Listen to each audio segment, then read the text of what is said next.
बोला बोला.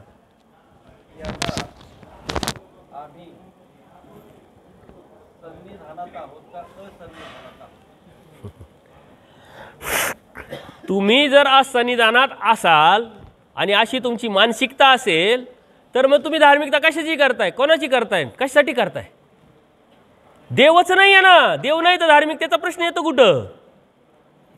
विड्याचा विषय येतो कुठं? स्थानवंदनाचा विषय येतो कुठं? साधू संतांचा पूजा पद्धतीचा विषय येतो कुठं? देव आहे ही भावना जर तुमच्यात असेल तर तुमच्या करण्याला अर्थ आहे. देवच नाही समोर, करण्याला काय अर्थ आहे? देवाने आज सन्निधान नाही दिलेले. आज सन्निधान म्हणजे काय? अदृश्य रूप. सन्निधान म्हणजे काय? दृश्य रूप. देव म्हणता आम्ही काय कुठे गेलोय काय? आम्ही तर इथंच आहे, तुमच्याच पाठी आहे.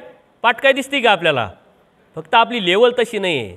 अर्जुन देवाला विश्वरूप दाखवायचं होतं, देवाने काय दिलं? दिव्य दृष्टी दिली की नाही? ही दिव्य दृष्टी म्हणजे ब्रह्मविद्या शास्त्र आहे, ज्ञान आहे. ही दिव्य दृष्टी जेव्हा तुम्हाला येईल, ते ज्ञान जेव्हा तुम्हाला कळेल, ती दिव्य दृष्टीच आहे. ते परमेश्वराची प्रचिती येईल आणि तुम्ही सन्निधानातच असाल. तुम्ही सन्निधानात आहात, आपण सन्निधानात आहोत.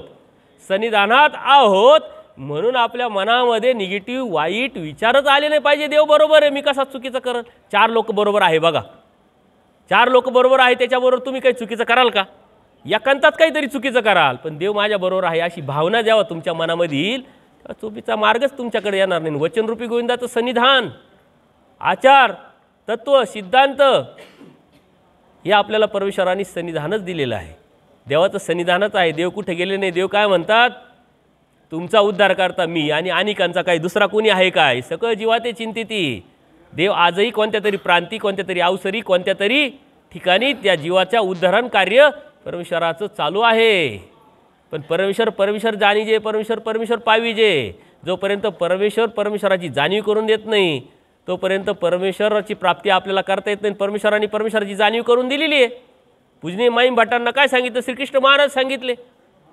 श्रीकृष्ण महाराजांनी परमेश्वर नव्हते का? ते होते ना. मग दुसरे का अवतार सांगितले? दत्तप्रभू परमेश्वर नव्हते का? मग तिसरे का अवतार सांगितले? चक्रपाणी प्रभू परमेश्वर नव्हते का? मग चौथे का अवतार सांगितले? गोविंदप्रभू बाबा परमेश्वर नव्हते का? मग स्वतःपर्यंत का आणलं देवानी? ते म्हणले आत्ताचा मी येत शरण आले या काय मरण असे मला शरण या. म्हणजे काय? आपण स्वामी श्री चक्रधरांचे भक्त आहोत. स्वामी श्री चक्रधरांना अनन्य शरण गेलेलो आहोत. स्वामी श्री चक्रांचा विद्यमान अवतार आहे. म्हणजे आपल्याला सन्निधान आई ही भावना जर तुमच्यात मनात असेल तर तुम्ही धार्मिकता करू शकता, तर तुम्ही दास्य करू शकता, तर तुम्ही आचार करू शकता. देवच नाही समोर तर करायचं कशाला? करण्याला अर्थ काय? आपण भावक्रिया करतो ना, किती करतो भावक्रिया? भावक्रियेचा तर स्वीकार होत नाही असं पक्षकार सांगतात, परंतु ती आपली भावना आहे, ती श्रद्धा आहे. त्या भावक्रियेतून आपण परमेश्वराच्या ठिकाणी जाण्याचा एक संस्कार आपण जोपासत असतो, विधी स्फुरतो. त्याच्यामुळं असन्निधान आहे मी असं म्हणत असेल तर तो परमेश्वराच्या दैवराटीतला नाही, त्याला बोधच नाही. सन्निधान आहे ही विचारधारा घेऊन आणि ही भावना घेऊन तर तुम्ही धार्मिकता करत असाल तर देव भेटेल. आणि त्याचा देव भेटणार कसा? देवच नाही समोर, भेटणार कसा? तुम्ही म्हणते देव उत्तरापंथी गेले. देव कुठे गेले नाही. देव कुठं जात पण नसतो. देव म्हणतात ना पश्चात पारी उठी जे तो सारस्वत का देव हृदयाशी. देव जर कुठे गेला असेल तर हृदयात येणार कसं काय? हृदयात येतो याचा अर्थ देव आहे ना. हृदयात येण्यासाठी परमेश्वराने वेळ काळ परिस्थिती सांगितली आहे ना. कधी खान कधी उठा असं नाही म्हटले. पश्चात पारी उठा, स्मरण करा मी तुमच्या हृदयात येतो की नाही पहा. पण आपलं हृदय किती कशाने भरलेलं आहे, त्याच्यामध्ये देवाला जागच नाही. त्याच्यात ते रिकामं करावं लागेल पहिले. ते रिकामं घर मग देवाचं स्थान आपलं नाही आहे ना. आपण त्याच देवाकडून मागून काय घेतलेलं आहे. ते हृदय खाली करावं लागेल. आपण सन्निधानातच आहोत ही भावना निर्माण करा आणि अनेक वचनाच्या माध्यमातून याचे प्रमाण आपल्याला देता येतील.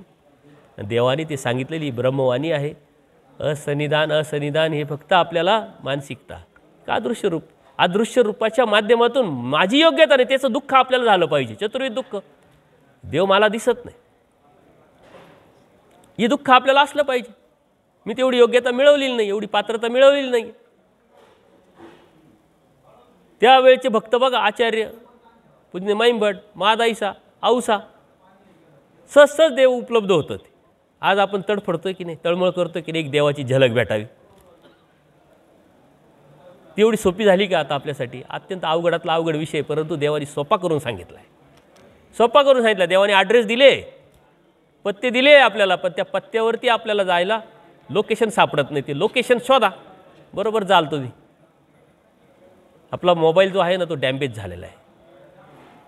तो का बिघडला का लोकेशन व्यवस्थित दाखवत नाही. रेंजमध्ये पाहिजे आपण. ते मोबाईलवरती जर लोकेशन टाकलं ना तर जर नेट पॅक असेल, रेंज असेल तर ते दाखवलं बरोबर. आणि तर ते दाखवतं का? रेंजमध्ये असणं म्हणजे तत्वावर असतं, सिद्धांतावर असतं, आचारावर असतं. त्या रेंजमध्ये असलं का लोकेशन टाकलं का देव बरोबर तुम्हाला घेऊन जातोय. देव नाही अशी भावनाच तुमच्या मनामध्ये येणार नाही, येऊ शकत नाही. आणि ज्याच्या मनात अशी भावना येईल तो मान भावच नाही. देव आहे म्हणून आपण आहोत. मी त्याग कशाला केला आहे? देव आहे म्हणून त्याग केला. देवच नाही म्हणून त्याग करायचा कशाला? कशाला कपडे टाकायचे, कशाला हे ढोंग करायचं, हे सोंग कशासाठी करायचं? मौज मजा कराल ना मस्तपैकी. जेव्हा भेटायचं तेव्हा भेटेल देव, जेव्हा सन्निधानात नेईल देव त्यावेळेस करल दास्य. देव सांग खड्डे खरा खोदील, माती टाका खरील, पाणी आडवा पाणी जिरवा करील. देव म्हटले खीर खाय कुत्र्यासारखी खाईल, भेटेल तेव्हा खाईल. असं होईल काय? असं होत नसतं. पहिलीत गेला नाही तर कलेक्टर होणार कसे तुम्ही? IAS होणार कसे? IPS होणार कसे? असा कोणता IPS आहे, असा कोणता कलेक्टर, कोणता IAS आहे का जो पहिलीतच गेला नाही? दाखवा बरं. प्रत्येकजण पहिलीत गेलेलाच आहे. ही पहिली आपली, दुसरी आपली असं समजा. त्याच रस्त्यावर आहे आम्ही काय तुम्ही काय. पण देव मिळणार आहे, देव थांबलेले आहे. फक्त त्यातलं ना आपलं अंतर कमी करायचं म्हणजे साधना. त्याची स्पष्टता आपल्याला दिसावी, कळावी, समजावी. ती धार्मिकता, तो धर्म आहे. बाकी दुसरं आहे काय वेगळं? म्हणून भीती, न्यूनगंड, गैरसमज काढून टाकले तर परमेश्वराची प्रचिती येते आपल्याला, अनुभूती येते. तो कॉन्फिडन्स, तो आत्मविश्वास असला तर देव भेटेल. आहे की नाही? आपण आता कशात आहे?